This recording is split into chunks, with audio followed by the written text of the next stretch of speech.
and you violated these people. Monday at 3. Channel 4's Pinpoint Weather is working for you. The assassination. New video. What may be the most compelling evidence yet of how Bhutto was killed? The final 4 days in Iowa. It's neck and neck as presidential contenders hit the home stretch. The comeback for late night. Thank you very much.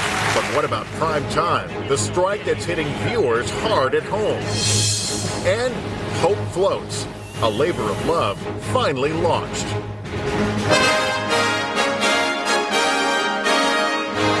From NBC News World Headquarters in New York, this is NBC Nightly News with Lester Holt. Good evening, everyone. It seems no matter where we go these days, there are multiple video cameras rolling, and so it was only a matter of time before a piece of tape would emerge of Benazir Bhutto at the moment of death. We have new images tonight that may throw into question the official version of how she was killed.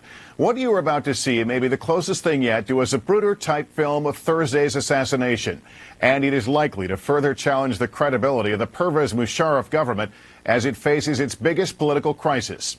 The tape was obtained exclusively by our British partner Channel 4. It led their evening newscast, and correspondent Jonathan Rugman starts us off here tonight. It's late afternoon, and a crowd estimated at a few hundred is swarming around Benazir Bhutto's car. A clean-shaven man in sunglasses is watching at the fringes. He's concealing a gun. The man in white behind him is the suspected suicide bomber. The sniper moves in to within a few feet of Bhutto, who is greeting her supporters.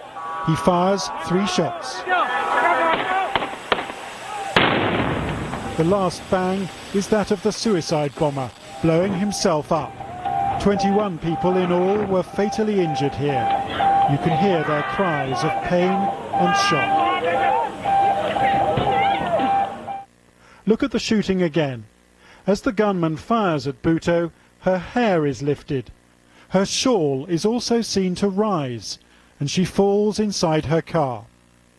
These images, broadcast for the first time, apparently contradicting the official version of events, which insists that Benazir Bhutto was not shot. And as more such images come to light, they will fuel the anger of protesters both here at the scene of the crime and around the country, who feel that they've been lied to by the government, that there's been a deliberate cover-up of what amounts to a massive security failure to protect this country's best-known politician. A surgeon who treated Bhutto on Thursday night said she was shot twice in the head and the neck. You can hear the shots in this footage, and again see the gun. But by Friday, the hospital mysteriously changed its story, saying no bullet wounds had been found. Instead, a government spokesman insisted she'd hit her head against her car after the bomb exploded. When she was waving, there were 3 shots that were fired. So you could hear these 3 shots that were fired. But fortunately enough, none of the shots hit her. But look at the car. There's no sign of blood on the silver-coloured sunroof lever. And though the car was damaged, it was bomb-proof. Every other passenger in it survived. Our pictures show Benazir Bhutto had fallen into the car before the explosion, which suggests she was more likely killed by an assassin's bullet seconds earlier. Today we spoke to a senior Bhutto aide who travelled in the car behind her. She described the government's version of events as ridiculous, dangerous nonsense, a cover-up. If we look at the proximity of the aggressor to the victim, we take into account which side of the victim the aggressor can be seen. And then we see that the scarf at the base of her head lifts very suddenly without any other related movement. It suggests to me very strongly that there was a concussion on that side, or in other words, it looks very much like she was struck from a bullet on the left-hand side, low down on the head.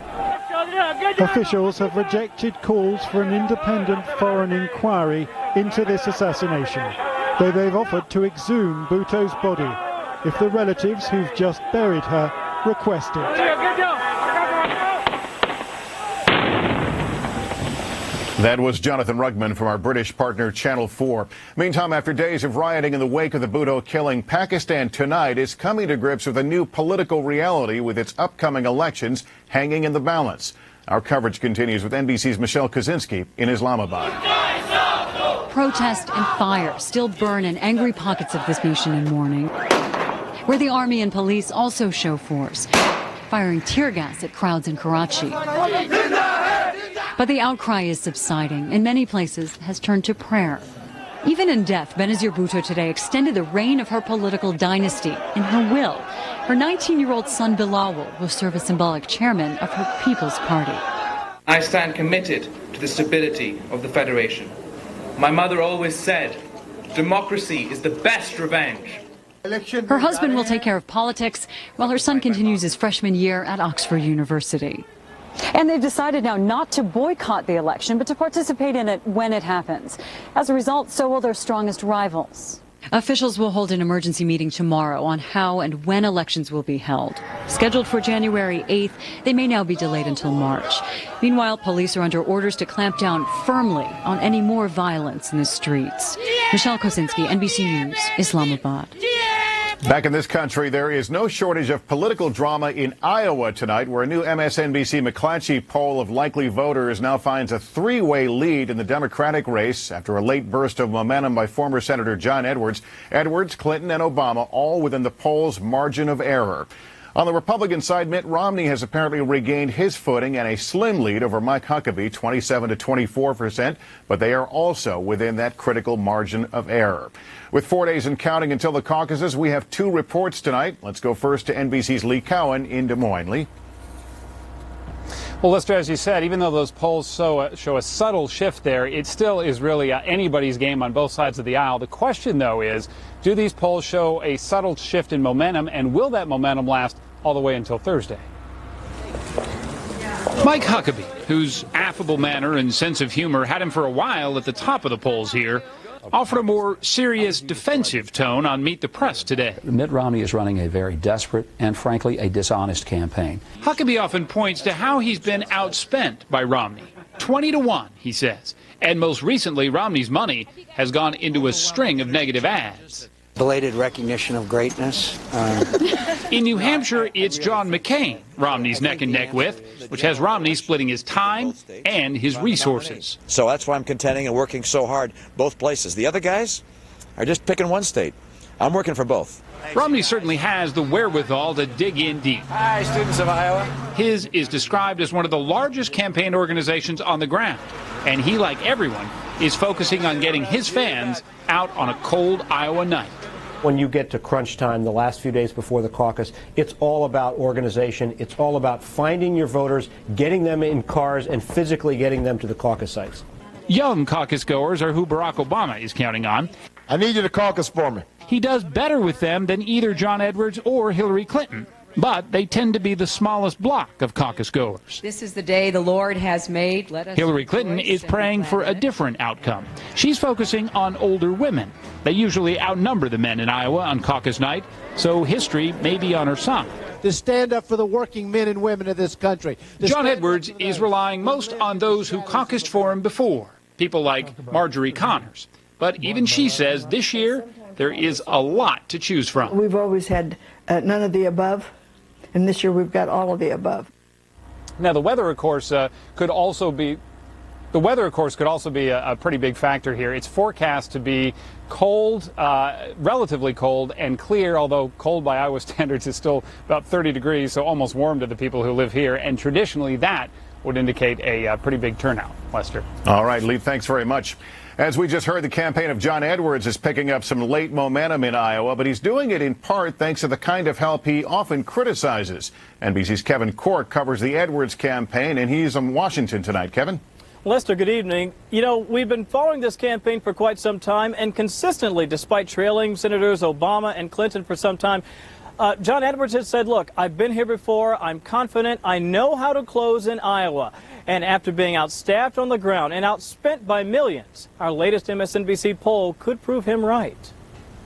Thank you all so much for coming. He may be from North Carolina, but former Senator John Edwards, campaigning today in Boone, has become one of Iowa's favorite sons. It is time for us to stand up. Fueled by a fiery populist message and One America theme, Edwards, running third for much of the campaign, has jumped to the top of the latest poll. Campaigning here since before the 2004 election, Edwards has sharpened his anti-Washington outsider message. But to pull ahead in Iowa, Edwards has had plenty of outside help. Healthcare in crisis. Help from ads like these, paid for by so-called 527s. Interest groups that raise and spend money on issues but aren't directly tied to specific candidates. I've been opposed to 527s. I think they should be illegal. I've made that absolutely clear. I've said publicly numerous times now that I call on them to stop any ads that they're running. But in Iowa, Edwards has benefited from those ads and the outside groups who pay for them more than the other leading candidates. The thing that Edwards has to be careful of is that he's not practicing what he's preaching. He's talking about getting rid of the special interest politics in Washington, and yet he's benefiting from old school special interest tactics. Another sign of Edwards' growing popularity? He's become the consensus second choice among caucus goers who aren't already aligned with one of the top three candidates. When you factor them in, Edwards beats Obama and Clinton 36-26-26. Edwards also has the highest favorable-unfavorable rating among the leading candidates, 73% favorable. One important factor that both Edwards and to a lesser extent Obama have is that they have higher favorable ratings among Iowa Democrats right now than Clinton. And that means the potential for second choice supporters to come in and pad their totals on caucus night and allow them to edge out Clinton for first and second is very real. And that's the key, those second choice votes. You may recall back in 2004 that helped propel Edwards to a very strong finish in Iowa, second in fact, and this time it just might help him pull off the first major political upset of 2008, Lester. All right, NBC's Kevin Cork tonight. Kevin, thank you. The old year is going out with new concerns about the U.S. economy. Joining us now to take a look at what may follow us into 2008 is CNBC's Aaron Burnett. Aaron, 2007 was the year of the housing crisis. Subprime mortgages, foreclosures, dropping home values. Is the worst over? It's the big question, Lester, and the one that may determine whether this country has a recession or not. Now, the experts out there are very split as to whether we might have a year to 18 more months of pain in housing, Lester, or whether maybe we're at the worst point right now. Here's the latest numbers, though, as we end 2007. Overall, housing prices around this nation are down about 6.1% over the past year, and the worst markets may not surprise people when you see this in the headlines, but you've got Miami, Detroit, Tampa, and San Diego. When you look at the top 20 markets in this nation, though, Lester, all of them, save three, are already seeing price declines. So likely a little bit more pain on that front to come. And as you know, there's been so much focus on holiday sales numbers. They're still being added up. I think generally the thought was they were weak. But there's a new report today on online shopping that finds we spent nearly $28 billion, up 19%. A lot of that, I'm thinking, Aaron, was spent on plastic. So will credit card debt be the next shoe to drop? That is a crucial question, Lester. And we have seen an increase in people paying their credit cards a little bit late, a little bit of credit card delinquency. And despite that increase that you just mentioned in online spending, those numbers that we got today, it still is the weakest holiday shopping season that we've had in about 5 years in this country. But you got to think about it this way, Lester. With energy prices so high and home prices falling, you'd think the consumer would have already fallen apart. But at least so far, the American consumer, you never want to count them out. The R word to use, at least at the end of 2007, appears to be resilience and not recession. So we'll see if that'll pan out into next year. We'll take any silver lining we can get. Aaron, thanks very much. When NBC Nightly News continues this Sunday as late-night writers make a comeback, what about the rest? Decades after disaster, survivors gather to thank a man they call a hero. And then a living monument, now complete, why it carries the motto, never forget. Some women get lifts or peels or injections. Then there are the women who use Regenerist. Not for surgical results, of course, but for eyes that look brighter, lifted. For age spots that seem to disappear. And for skin that looks beautifully regenerated. For women who don't want to be poked or prodded. Olay Regenerist. Love the skin you're in. Your throat hurts. Your cough hurts. Even your congestion hurts, and you've got the whole day ahead of you. Think fast. Introducing new Tylenol Cold Rapid Release Gels. They relieve even your most painful cold symptoms fast. New Tylenol Cold Rapid Release Gels. This season, get great value on Tylenol Cold at Walmart. Make a real meal in minutes. Your whole family loves to eat. With a cheesy hot casserole, wholesome food is such a treat. Campbell's cheesy chicken and rice casserole, possibilities. Married 42 years and never a day apart. When Bill was diagnosed with Alzheimer's, each day became more precious. We talked to his doctor and found out about prescription Aricept. It's thought that Aricept may reduce the breakdown of a vital chemical in the brain. Aricept is the only treatment approved for all stages of Alzheimer's disease, mild, moderate, and severe. Studies showed Aricept helps with memory and performing everyday tasks. Aricept is well tolerated, but not for everyone. People at risk for stomach ulcers or who take certain other medicines should tell their doctors, because serious stomach problems such as bleeding may get worse. Some people may experience fainting. Some people may have nausea, vomiting, diarrhea, bruising, or not sleep well. Some people may have muscle cramps or loss of appetite, or may feel tired. In studies, these were usually mild and temporary. Don't wait. Ask your doctor about Alzheimer's treatments, including Aricept. If it helps Bill be more like himself longer, that means so much.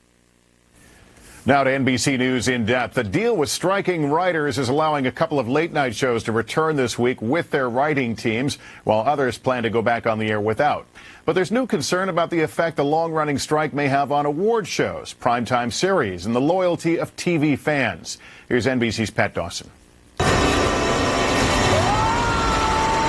It could be a made-for-TV drama with a script built around confrontation. Two sides not talking to each other. The network's scrambling to remake their January schedules.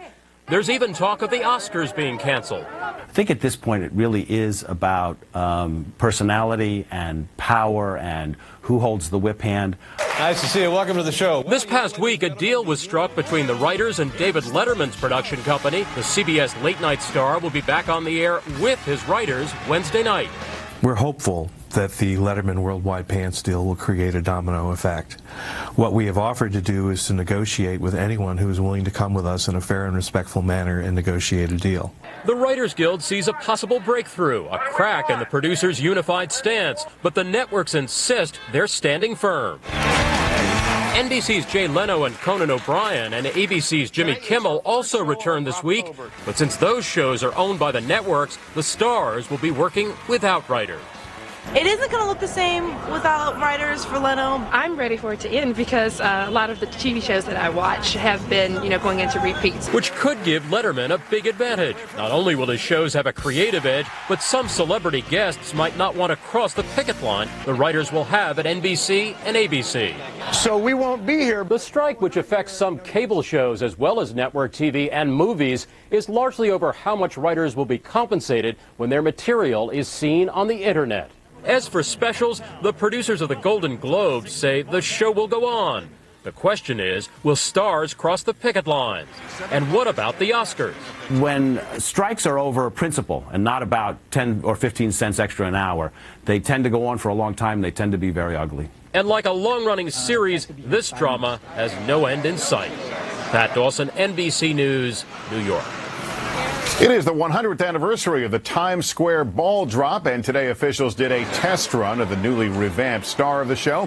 The new version of the New Year's Eve ball has more than 9,000 energy-efficient LED lights. It's also capable of creating more than 16 million colors to dazzle the crowds. When we come back, a hero who's never been recognized for his extraordinary effort. Until now.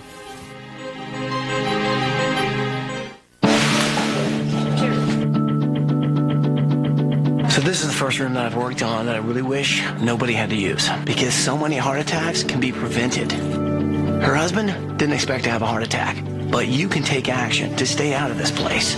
Bare aspirin, taken regularly, cuts the risk of heart attack by 32%. So please, talk to your doctor about Bare. Aspirin is not appropriate for everyone, so be sure to talk to your doctor before you begin an aspirin regimen. Bare aspirin. Expect wonders. Is your sore throat remedy not strong enough? Step up to new Cepacol Maximum Numbing Lozenges. with 50% more pain-numbing medicine, more than any other. Good morning. Cepacol. Step up to 50% more. Make a real meal in minutes. Your whole family loves to eat. With a cheesy hot casserole, wholesome food is such a treat. Campbell's cheesy chicken and rice casserole, possibilities. Let's say you have a patient, adult male, 45, he's generally healthy, but his cholesterol is elevated. He's eating healthy, exercising, but his cholesterol is still up. Choices. Prescribe a cholesterol-lowering medicine like a statin. Good choice. Other options? How about prescribing Zetia? It works differently. Statins work mainly with the liver. Zetia works in the digestive tract, as do some other medicines. But Zetia is unique in the way it helps block the absorption of cholesterol that comes from food. So it complements what he's already doing. Yep, and Zetia, along with a healthy diet, lowered bad cholesterol by as much as 30 points. That's 18%. Zetia may not be right for people who have ever had liver problems, are nursing or pregnant or may become pregnant. A doctor will decide if Zetia is right for them. Unexplained muscle pain or weakness could be a sign of a rare but serious side effect and should be reported to a doctor right away. Common side effects included tiredness and stomach pain. Let's break for lunch. Eat healthy. Don't forget to exercise. Ask your doctor if Zetia is right for you. Zetia, it's a different way to help fight cholesterol. In Iraq, supporters of Saddam Hussein converged at his grave on this first anniversary of his execution. Hundreds gathered outside Hussein's hometown of Tikrit, where children placed flowers on his tomb. While there were no indications of violence in the area, Iraq's army has been put on high alert. Here at home, a gathering in appreciation of a man many call a hero for the life-saving actions he took 35 years ago this weekend. His efforts in that time of crisis have never been formally recognized until now. Here's NBC's Kristen Dahlgren. For Bud Marcus, 35 years has flown by. I mean, I can close my eyes and I can see the crash site just as I come up on it the night of the crash. He's led a quiet life, maybe because of the sounds he heard that night. People yelling and screaming for help. Eastern Airlines Flight 401 was on its way from New York to Miami when it plunged into the Everglades. Peter, what was your last thing you remember now on this crash? I don't remember nothing, man. Nearby on his airboat, Marcus saw the crash. I just saw this big ball of fire just boil up out of the Everglades on the horizon. 101 people died, but thanks to the extraordinary heroism of an ordinary guy, 75 survived. People upside down in their seats, still strapped in their seats, that were drowning, and he flipped them up. He went into the burning fuselage 3 times. Years later, Marcus's health was failing. His airboat was falling apart when word of his plight spread. The Florida airboat community and crash survivors got together, rebuilt his boat, and decided to recognize the man they call the Angel of the Everglades. So on Saturday, 35 years after bringing them out of the swamp, Marcus led some of them back in. We're here today to recognize and to say thank you. More than 100 airboats gathered at the crash site, carrying 50 survivors and family members. Beverly Raposa was a flight attendant that night. And then to hear that sound of that boat coming, it's like, oh, they have found us. Survivors now want to put a permanent memorial on this site to remember those who didn't make it out alive and honor the reason so many of them did. Lives torn apart by tragedy, once again brought together by a man, an airboat, and an incredible act. Kristen Dahlgren, NBC News, the Everglades. And up next, the special history built into this new Navy warship. Today, I really struggled with my fibromyalgia. I had pain all over. My muscles ached, so tender to the touch. Fibromyalgia is a real widespread pain condition, which also makes daily activities difficult. But until recently, there were no medicines approved by the FDA to manage fibromyalgia. Prescription Lyrica is the first and only FDA-approved treatment that can help relieve fibromyalgia pain and improve function. Lyrica is not for everyone. Some of the most common side effects of Lyrica are dizziness, sleepiness, weight gain, and swelling of hands and feet. Tell your doctor right away about any serious allergic reaction that causes swelling or affects your breathing or your skin, or about any changes in your eyesight or muscle pain along with a fever or tired feeling. You should not drive or operate machinery until you know how Lyrica affects you. Ask your doctor if Lyrica is right for you.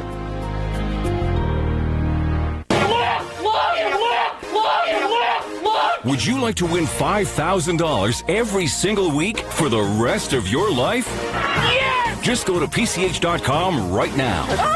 Or enter the Publishers Clearinghouse Sweepstakes by mail. This is wonderful. And you can also win in less than 24 hours because at PCH.com, there's a new winner every day. Enter today, win tomorrow. So hurry, you could win $5,000 a week, every single week, for life. If you have high blood pressure like me and get a cold, you need cold medicine with a heart. Only Coracetin HBP has a heart right on the box. It's the only cold brand that won't raise your blood pressure. Coracetin HBP, powerful cold medicine with a heart.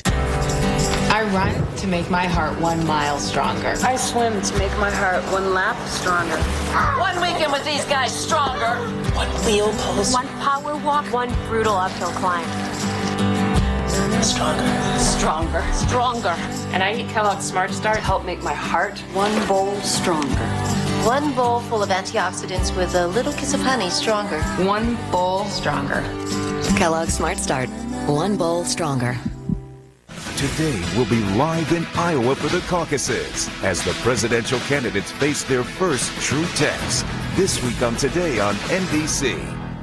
The Biggest Loser couples, New Year's Day on NBC. Finally tonight, the launch of a warship with a very special legacy. It's reflected in the vessel's proud name and in the connection felt by crews who work through their own personal hardship to complete it. NBC's Bob Faw has the story. Through all the grinding, all the sweat, this has never been just a job. This has been dedication. I felt like I was committed to do something here. In a Louisiana shipyard, 500 workers have refashioned 24 tons of steel from the wreckage of the World Trade Center. Twisted girders first turned molten in a nearby foundry, then cast into the bow of what will be the USS New York, carefully, reverently. When you come here, you got to get emotional because you got to realize blood went on that steel. This amphibious assault ship is also special not just because some of its steel survived 9/11, but because the ship itself survived Hurricane Katrina 2 years ago, even providing housing for workers who had lost their homes then. Overcoming disasters, man-made and natural, it is a symbol. Show the world what we can do, to show that determination that we as Americans have, you know, that you can't keep us down. Earlier this month, over 2 full days, the 684-foot vessel was moved from a construction site to a dock nearby. When commissioned next year, it will be used to transport Marines and Special Operations Forces. It will literally lead the way for this country as it takes the global war on terror to foreign shores and does the country's business. So, with modern tools, they labor, as did warriors in ancient times who went to the ends of the earth seeking the best metals for their swords. Only this time, the precious metal came to them. This was not a job. This was an honor. This was an honor. Working on a living monument, a ship whose motto is never forget, as these workers never will. Bob Faw, NBC News. And that's NBC Nightly News for this Sunday. Football night in America is coming up next, followed by Sunday Night Football. The Titans take on the Colts. I'm Lester Holt reporting from New York for all of us here at NBC News. Good night.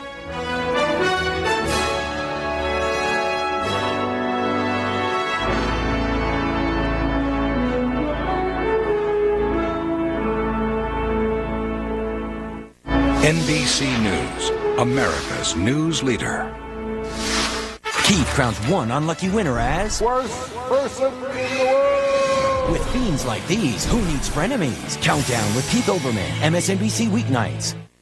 It's Happy Honda Days at your Middle Tennessee Honda dealers. And we're celebrating with the lowest payments and the lowest interest rates of the year. Buy now and get 2.9% financing on a brand new Honda. 2.9% financing.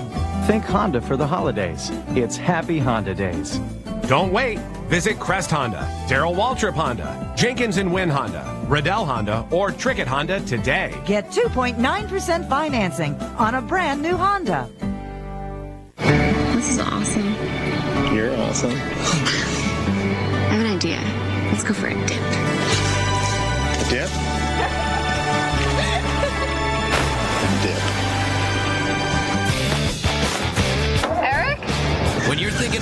French dip and Swiss toasted sub, you can't think about anything else. Made with our signature roast beef and delicious melted Swiss on fresh toasted ciabatta bread served with a side of hot au jus. One bite will have you saying, I'm thinking Arby's. Happy holidays, everybody, from Channel 4 and Cheapwood. The NFL is on NBC with the biggest games, the brightest stars, and the best team. Sunday night.